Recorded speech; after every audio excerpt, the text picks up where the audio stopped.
Hola, ¿qué tal? Esperamos que se encuentren con bien. Les saludamos en este día. Yo soy Francisco Roblero Avendaño, estudiante de maestría, curso el posgrado en cine en la Universidad Iberoamericana en la Ciudad de México. Y yo soy Gibran Gallo, estudiante de la licenciatura en Desarrollo y Gestión Interculturales por la Universidad Nacional Autónoma de México. A continuación les vamos a presentar la ponencia titulada Calidoscopio del Sur, un panorama sobre la salud sexual LGBT+ en Chiapas, México. Esta ponencia está coescrita con la doctora Dita Solís Hernández.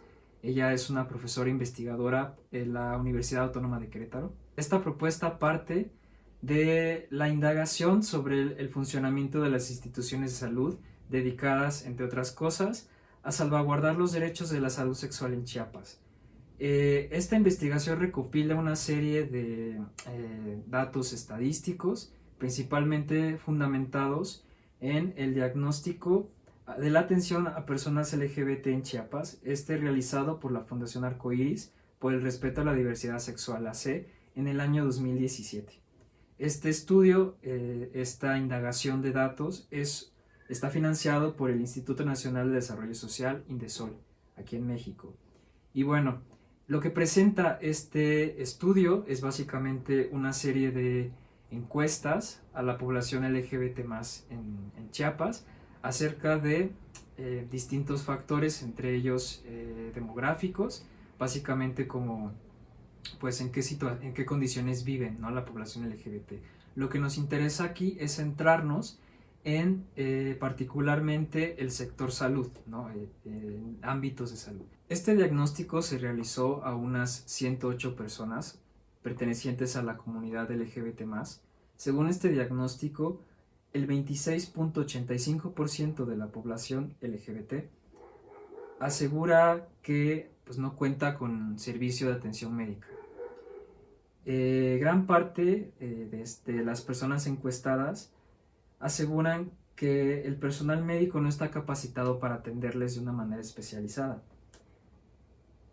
La gran mayoría también asegura que pues, no ha recibido información acerca de enfermedades que se relacionen con el hecho de ser una persona LGBT.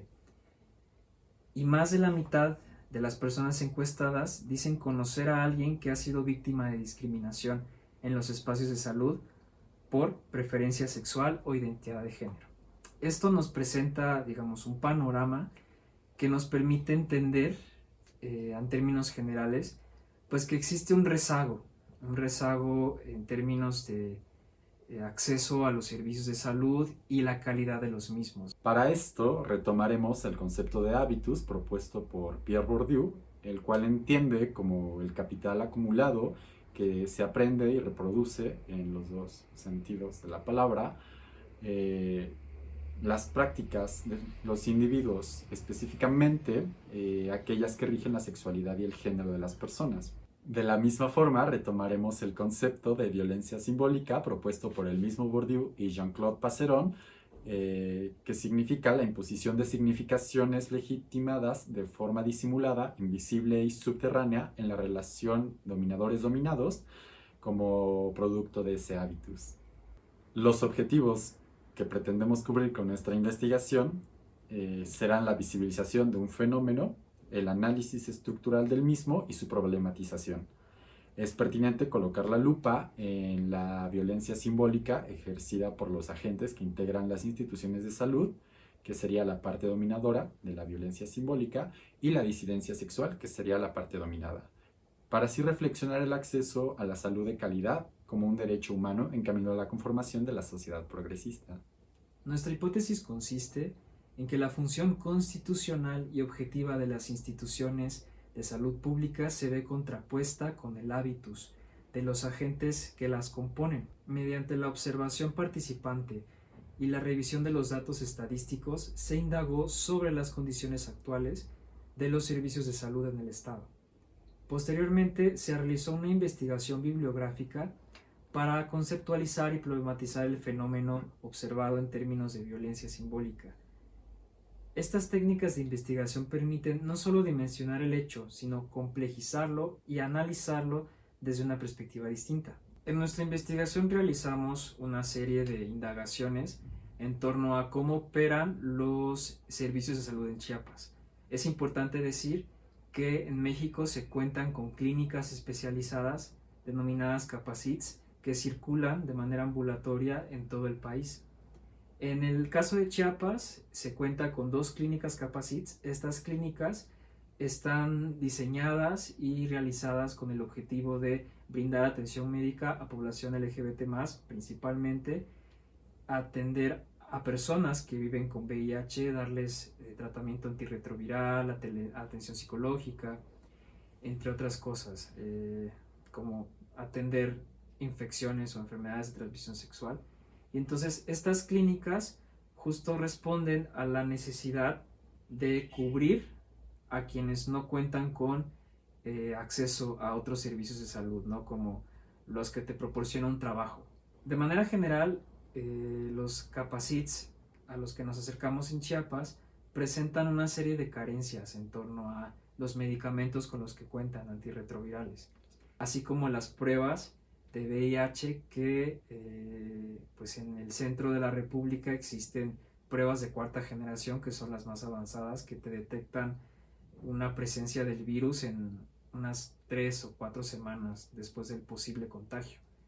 En el caso de los Capacits, las pruebas son de 3 meses, estas pruebas rápidas. De la misma forma, nos acercamos a una clínica del Instituto Mexicano del Seguro Social para indagar un poco más sobre sus protocolos en cuanto a atención de enfermedades de transmisión sexual, específicamente el VIH. Desgraciadamente encontramos las mismas carencias en donde, a pesar de que existe un protocolo a nivel nacional para el tratamiento de medicamentos retrovirales, esta clínica no contaba con esa información. En la clínica a la que nos acercamos, que es la Clínica 13 en Tuxtla Gutiérrez, Chiapas, nos comentaron que no se cuenta con medicamentos de pre y post exposición. La única, digamos, manera de actuar ante un caso de emergencia está dirigido al personal médico que se expone a residuos peligrosos biológico-infecciosos, es decir, pues al personal que labora con jeringas o con otros materiales que pueden ser o que pueden propiciar un posible contagio, ¿no? Alto. Al realizar esta serie de indagaciones en torno a el diagnóstico de la población LGBT, las condiciones de los servicios de salud en Chiapas, comenzamos a pensar en una serie de conceptos y en una serie de investigaciones bibliográficas que nos permitan comprender el fenómeno de la violencia o la discriminación que se suscita en este marco, ¿no? De la población LGBT como un grupo vulnerable y en riesgo. Esto sucede porque la heterosexualidad se exalta como la norma social, es decir, se prefiere, se inculca, se aprende y se reproduce. Por tanto, todo lo que no corresponda a este orden reproductivo procreador se diluye. Citando a Foucault y su historia de la sexualidad, lo que no apunta a la procreación o está transfigurado por ella ya no tiene sitio ni ley, no puede expresarse, se encuentra a la vez expulsado, negado, reducido al silencio. No solo no existe, sino que no debe existir y se lo hará desaparecer a la menor manifestación. Es así que esta heterosexualidad se piensa desde una mirada utilitarista, es decir, el fin del cuerpo sexuado radica en engendrar.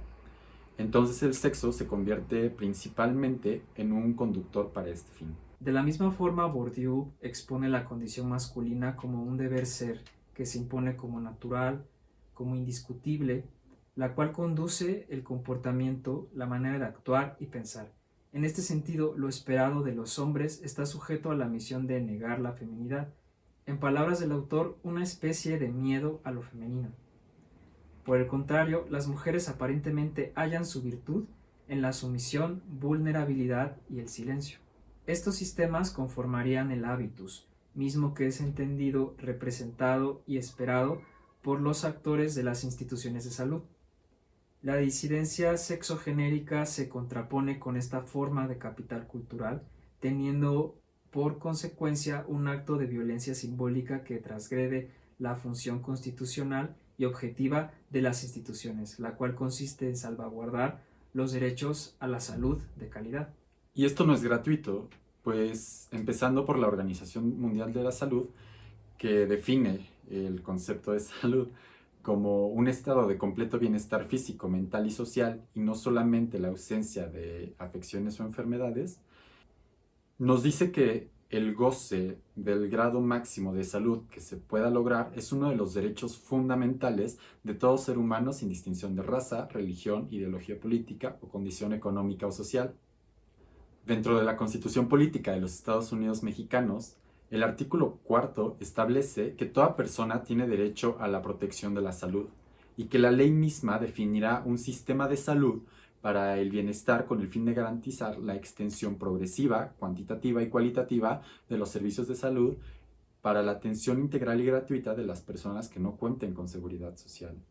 Específicamente, la Ley General de Salud del Estado de Chiapas dicta que los usuarios tendrán derecho a obtener prestaciones de salud oportunas y de calidad idónea, y a recibir atención profesional y éticamente responsable, así como trato respetuoso y digno de los profesionales, técnicos y auxiliares. Y entonces, vamos desde lo que dice la Organización Mundial de la Salud hasta lo que en Chiapas está dictado por ley. Cómo se debe de proteger la salud en todas y todos los habitantes. Y entonces nos damos cuenta, en este sentido, de que hay una nula o una carencia o una falta en el cumplimiento de estas leyes por parte de los agentes de las instituciones. De entre los resultados de esta investigación, tenemos que se va a reconfigurar el hábitus estructurante de la identidad sexogenérica que tiene a los hombres como dominantes y a las mujeres como dominadas.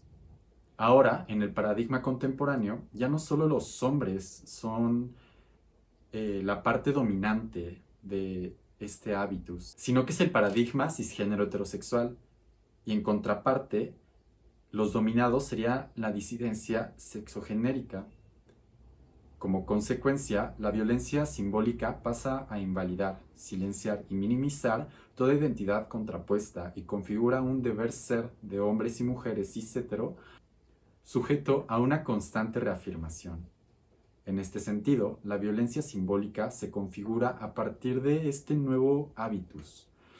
Se ve reflejado en él el ideal cisgénero interiorizado o encarnado por los actores que incumplen el marco legal de las instituciones de salud. Esta reestructuración de la que les hablamos, que se plantea del paradigma bourdiano, permitirá repensar las disidencias sexogenéricas más allá del ámbito de la salud y trasladarlas a otros sectores que atraviesan a la comunidad LGBT, sectores como la educación, la familia, el trabajo, las relaciones sexoafectivas, etc., ¿no?